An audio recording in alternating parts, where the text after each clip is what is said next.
Okay, so today I want to talk to you guys about, I want to awaken you guys about the obesity epidemic in America.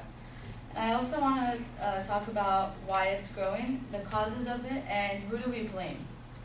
Keep in mind that if you have fast food once in a blue moon, you're not on track to be like this guy. So who here besides me is thinking about lunch? A nice double-double, animal style, Big Mac, French fries, a side of Coke. Yeah, I know at least if you weren't, now you are, and you're probably drooling. And if you are, please step out. I can almost guarantee that none of you are sitting here thinking, oh, I can't wait to get home and make me some healthy foods and steam my veggies. And it's maybe because you're lazy, or you have a night class, or you just have work and you just don't have time to do it. So the fastest thing to do is get your Big Mac.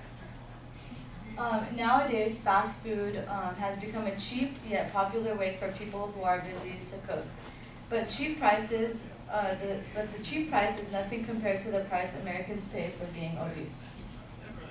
In 2018, it was estimated that by 2013, 4 out of 10 Americans will be obese if they continued eating the way they did. I'm sure they did. Aside from making people fatter, it is also increasing chances of type 2 diabetes and heart failure. Fast food chains are also targeting children. When you go into your fast food store, they say, oh my God, I want a toy, but what they're encouraged by is if they eat all their food, they get the toy, or if they eat all their food, they get to play in the nasty playpen thing that's infested with germs. So an average adult,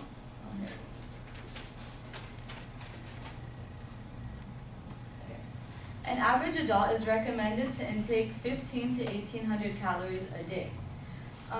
But let's look. You guys can look at this. Yeah, go ahead. But let's look at the calorie counts on some of the more popular food choices at a fast food store. But let's look in detail. If you got a Big Mac and an order of fries, that alone is 1,080 calories. And then if you got a Whopper with large fries, that's 2,000 calories. So if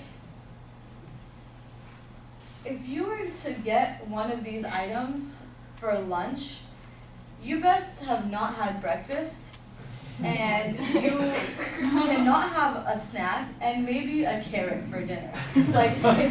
This is why having fast food is the reason why people go over on their calories and begin to be fat and obese. So you pretty much overload on your calorie count for the day, and that's one of the reasons why Americans are obese. So restaurants like Chipotle and Panera Bread are considered a healthier choice.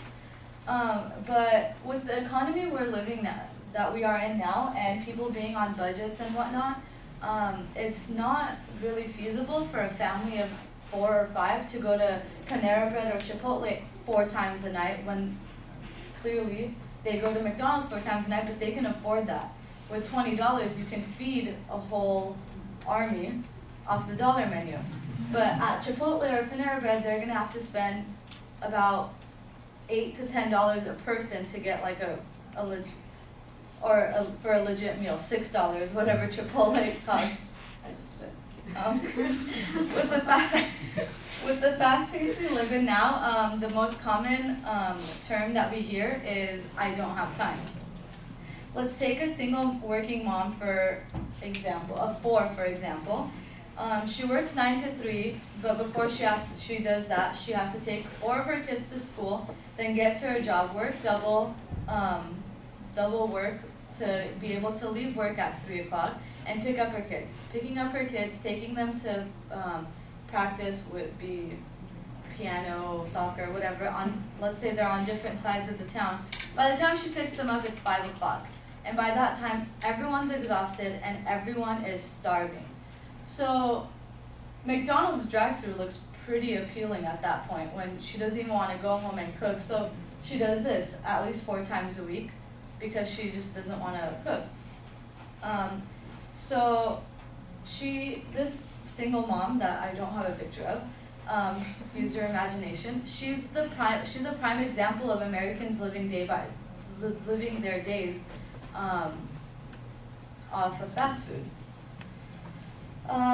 In the past 40-some years, fast food restaurant chains have doubled. It has been observed that the rise in obesity cases in the last decade has been related to the rise in people choosing fast food as their choice of food intake source. Most cities have a fast food chain on pretty much every corner, and aside from their logos being their main advertisement, they also advertise on TVs, magazines, and radios, and not to mention they seduce you into coming and having a big like a burger with a half-naked model like seducing her burger, and I'm sure all of you have gone there just because of that. I mean, the guys. I'm talking about the guys, okay?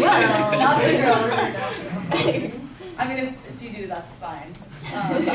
The National Bureau of Economic Research found that children who attend schools near a fast food chain were most likely to suffer from obesity.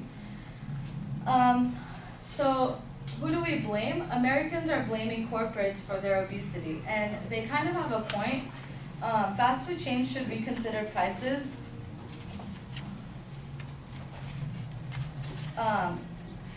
And like exactly, like why is a salad $5 and a cheeseburger is 99 cents? It's pretty obvious what an American with 5 kids is going to choose on their daily meal.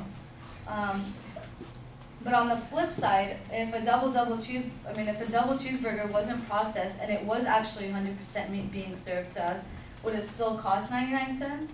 Would we still continue to use McDonald's as an alternative to cooking at home if the dollar menu became a $5 menu or a $10 menu? So I want to end my speech with a quote from articles.mercola.com. The junk foods are made even cheaper through the use of unhealthy filler, ingredients, and preservatives that prevent spoiling, with the end result being that the very worst foods for your health are often significantly cheaper. Thank you.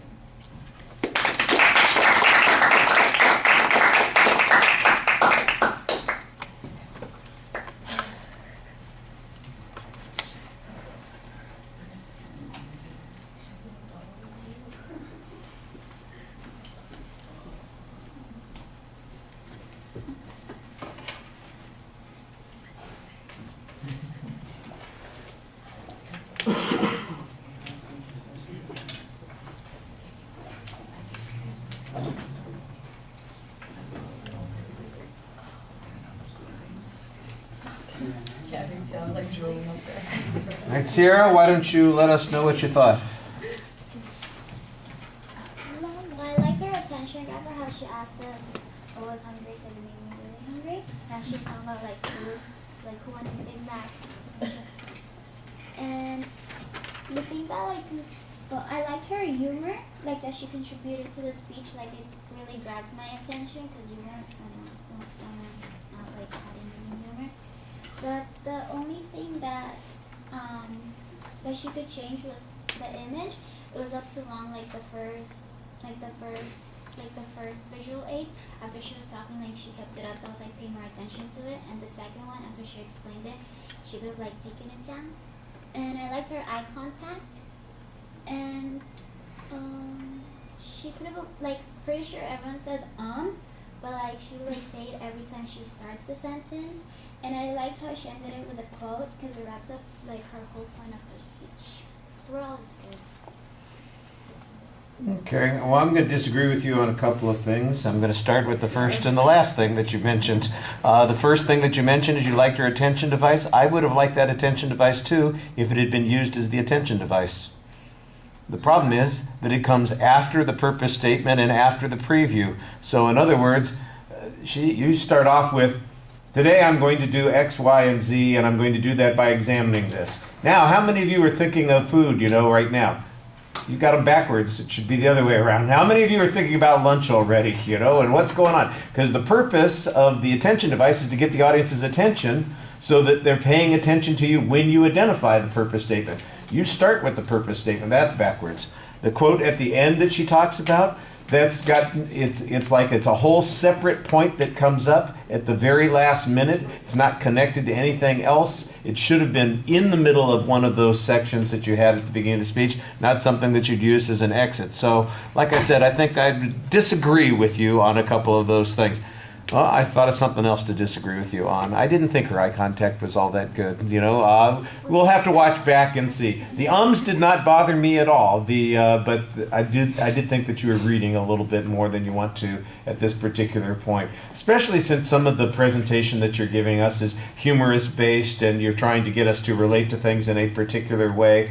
And it's so much easier for us to relate to it if you're talking to us, and it's like we're having a conversation as opposed to, well, let me read my joke off of the card here. That doesn't work quite as well. I think you've got a lot of information in the speech. I do have, I've been picking on things at the moment, so let's talk about the positive things. I do think you have regular references here. I think that the visual, for instance, on the calories in the different meals at the fast food places worked pretty well at explaining your point. It showed us and gave us almost like a table chart on the differences between what you're dealing with, and then you mixed a little bit of humor with that. Let's face it, if you had lunch at McDonald's, you can't be eating anything else the rest of the day. You better skip breakfast and plan on a carrot for being your dinner. I like that. I thought that worked really well. And you did those things in several places. So there's information in the speech that's good, and I think it's usually presented in an interesting way. But sometimes I think the problem with the body of the speech is that you're jumping all over the place, that it's not very well organized. It sounds like it's going to be organized at the beginning, but I'm hearing stuff at one point about the calories, at another point about the prices, at another point we're back to what the content of the meals is. Then we've got an example of the mom driving through the place, and then we've got the toys, and it's the corporate companies, they're all suckering us in. And then over here we've got something, you're going to McDonald's because some hot model is eating it's probably not McDonald's, Carl's Jr. is the more likely suspect in that particular situation. Some hot model is eating a hamburger, she's bouncing naked on top of a car or something like that. It feels like you've got a lot of information in the speech, but it's just scattershot. Yeah, it's just bouncing around on those things, and it needs to be tightened up. And so that's, I think, the biggest problem with the speech. All right, thank you.